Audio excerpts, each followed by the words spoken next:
welcome back to PSM Toy Reviews, and today we'll be looking at the Rising of the Shield Heroes Raphtalia, which is the latest release from FuRyu's BiCute Bunny prize figure line. Now I got this figure via Japan Grabs on Shopee. I'll be posting the link in the description down below if you're interested in actually purchasing one for yourself. Now before we start, please don't forget to like, subscribe, comment, share, all that jazz. And with that being said, let's start with unboxing. To be honest, I've been super excited about this one since I've seen the pre-orders come up.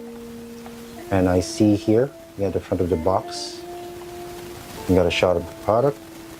It specifies here that this is season 3 of the anime, so that's interesting. They might have the season 1 and 2. So here, much closer shot, Raphtalia. Rear side, the full body shot, and the back. So yeah, let's open this up. It is interesting that they needed to specify that this is the 3rd season. The character, like, I can understand she actually grows up throughout the series, so curious if they're actually going to be pushing through the rest of the season. So we've opened this up. I figured this is something we've seen before, right? So yeah, this is something we've seen before. This is the common carton. And here we have a bubble wrap. Pull it out.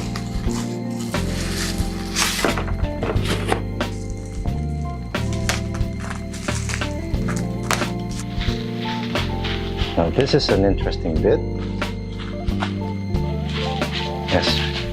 As the pictures have shown, there seems to be no bunny band since let's start with the base. It has the usual BiCute Bunny base with the black and gold trimmings all over underneath. You have a couple of holes to insert the figure. And let's move forward with the figure itself. She's encased in this plastic. Remove her from the plastic enclosure. There we go. Very nice. Let's inspect. Hopefully there are no defects. All pegs are intact. Let's get her assembled. Now for assembly, during the unboxing, you might notice we don't have a bunny band to actually unpack. Here's the bunny band. She's actually holding it. You only need just to attach the base, which just involves 3 holes and 3 pegs underneath her feet. So here we have Raphtalia all assembled. Now let's take a closer look at this figure. Now let's look at the face. Absolutely gorgeous face sculpts. The eyes are beautiful. It's done in this pink, I guess. The mouth is completely subtle with a thin line indicated. The nose is sculpted. I love the hair. This is what I'm talking about, the hair not looking like a helmet.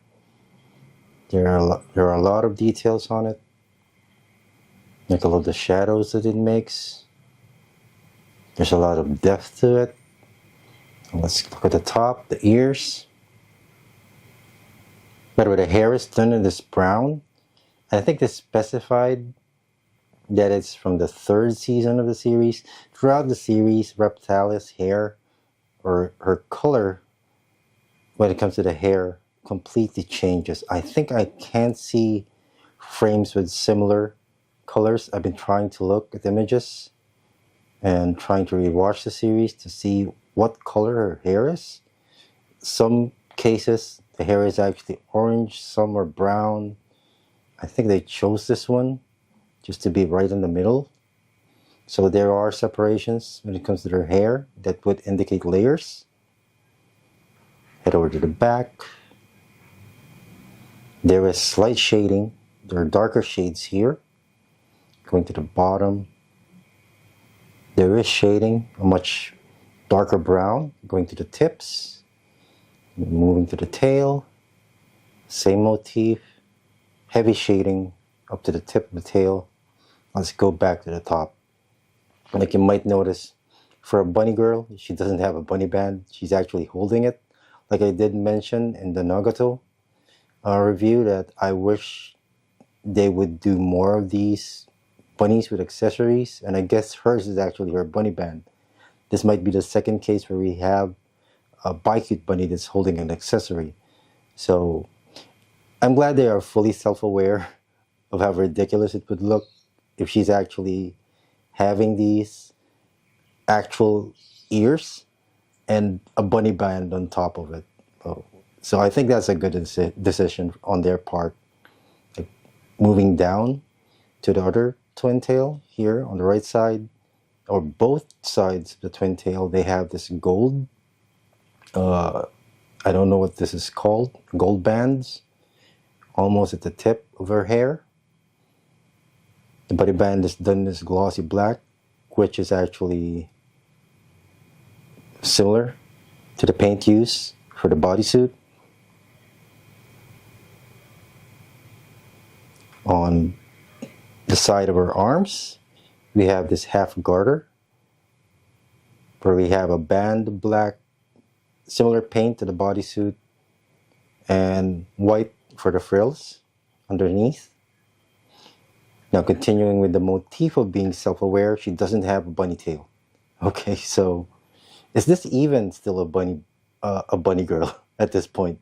So yeah, we have the fishnet stockings with very small holes. We have a band or belt, I guess, on the side of the leg, done this gloss black with a silver accent. I think this is a buckle. Going down to the shoes, beautifully done. They have a gloss black shoes, and it's a two-tone one.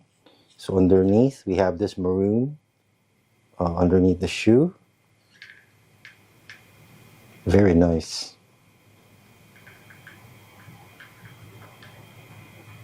So yeah, I must say this is actually well done. Forgot to take note about the choker. It's done in this, I guess this is maroon. It's more of a string ribbon rather than the usual bow ties that we see. Going back to the arm, usual cuff. And it has, I guess, a silver cuffling. Now my only complaint with this one, and this is well done again, my only complaint is actually the color of the bunny band. I hope they've done this in a maroon, because the reason for that is it actually is kind of lost if she's actually holding it and the entire bunny suit is actually black.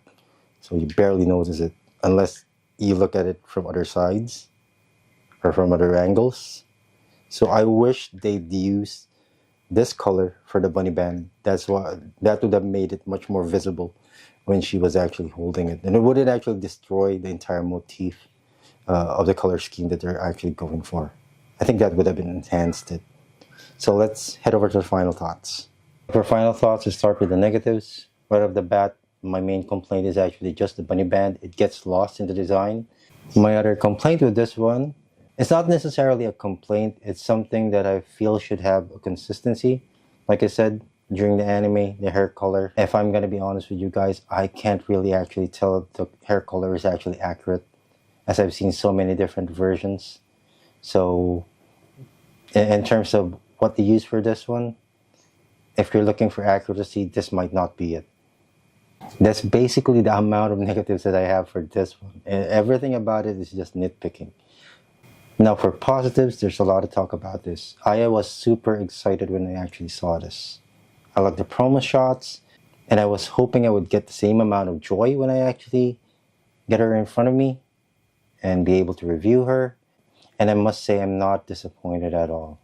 Like, regardless of whatever fault it might have, it's actually a really good representation of Raphtalia in a bunny form, pseudo bunny form. She's actually more of a fox girl here, because less the bunny ears and less the bunny tail.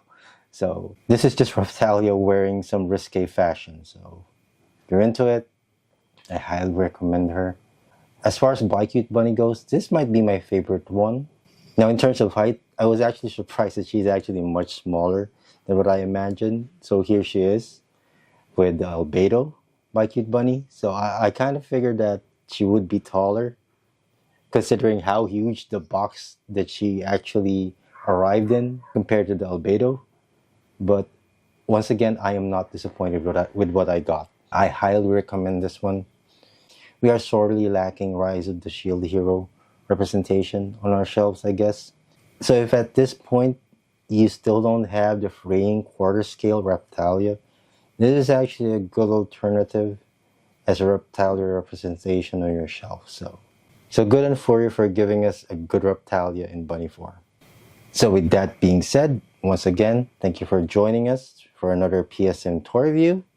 Please don't forget to like, subscribe, share, comment, all that jazz, and we'll see you in the next.